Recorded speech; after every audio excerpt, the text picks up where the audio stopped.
کہ جب وہ وزیر اعلیٰ بنے ہوئے تھے، ساتھ کرپشن کی کہانی بھی سامنے آ گئی ہے. تو وجوہات کیا بن رہی تھیں؟ یہ بہت زیادہ کوئنسیڈنس لگ رہا ہے. فیصل بھائی، آپ کو معلوم ہے 2-3 سال سے جو ہیں جمہوریت کے خلاف، پارلیمنٹ کے خلاف اور اس پارلیمانی سسٹم کے خلاف مختلف سازشیں نہیں ہو رہی ہیں. یہ ایسا نہیں کہ آج کی بات ہے یا ایک ہفتے کی بات ہے. اچھا، یہ بیانیہ جو ہے مسلم لیگ نون کا بیانیہ ہے. ہاں، میں آ رہا ہوں. ٹھیک.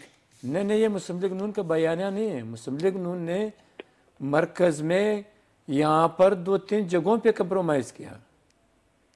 پشتونخوا ملیم پارٹی نے تو ہر وقت یہ کہا ہے کہ پارلیمنٹ کی بالادستی پر، آئین پر، اس وفاقی نظام پہ جو ہے کسی کے ساتھ بھی جو ہے کمپرومائز نہیں ہونا چاہیے. ٹھیک ہے. ڈی چوک پہ کمپرومائز ہوا، پارلیمنٹ میں ان لوگوں نے حملہ کیا، سپریم کورٹ پہ حملہ کیا، پی ٹی وی پہ حملہ کیا، کمپرومائز ہوا. پھر لوگ آ گئے یہاں پر فیض آباد میں بیٹھے، پھر کمپرومائز ہوا. ٹھیک ہے. پھر کمپرومائز ہوا. نہیں ہونا چاہیے. ہم نے سینٹ میں بہت واضح طور پہ کہا، حافظ عبداللہ صاحب بھی تھے، ہم سب تھے، بعض فرحت اللہ بابر صاحب تھے. ہم نے واضح کہا کہ آپ غلط کر رہے ہو، یہ کمپرومائز کر رہے ہو. ہاں، بس 2000 3000 یا 10,000 لوگ آ کر جو ہے سارے سسٹم کو جو ہے 22 کروڑ عوام کے فیصلے کو جو ہے مسترد کر کے اپنا فیصلہ مسترد کریں گے. ہمیں معلوم تھا کہ ان لوگوں کے پیچھے کون تھا. تو آپ کہہ رہے ہیں کہ بلوچستان کے اندر جو ہوا وہ عمومی جو سازش، جس کو آپ کہہ رہے ہیں سازش ہے جمہوریت کے خلاف، وہ اس کا حصہ تھا، اور نواب ثناء اللہ ظاہری صاحب بھی اسی کا ٹارگٹ بنے. یہ وہی سیریل ابھی آگے بھی آئیں گے. یہ یہاں پہ نہیں رک سکتا ہے. یہ اس وقت تک چلے گا جب تک کہ سینٹ کے الیکشن نہ ہو، جنرل الیکشن نہ ہو، ٹیکنوکریٹس حکومت ہوں، پھر بعد میں جو ہے صدارتی نظام ہو. یہ بالکل نہیں رکے گا.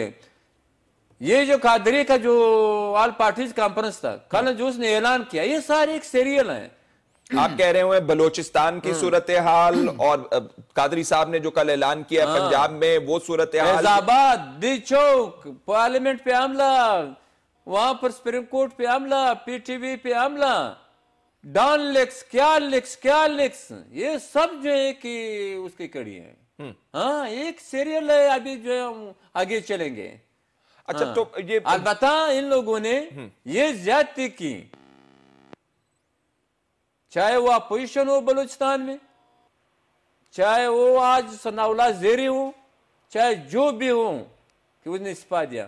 لہذا یہ میدان جو ہے یہ بدنامی ہمارے صوبے کے جو ہے اس میں ڈال دیا گلے میں. ابھی آپ دیکھیں گے کہ آگے کیا کیا ہوں گے. وہ کہہ رہے ہیں کہ پنجاب کے سارے کابینے کو مستعفی ہونا چاہیے.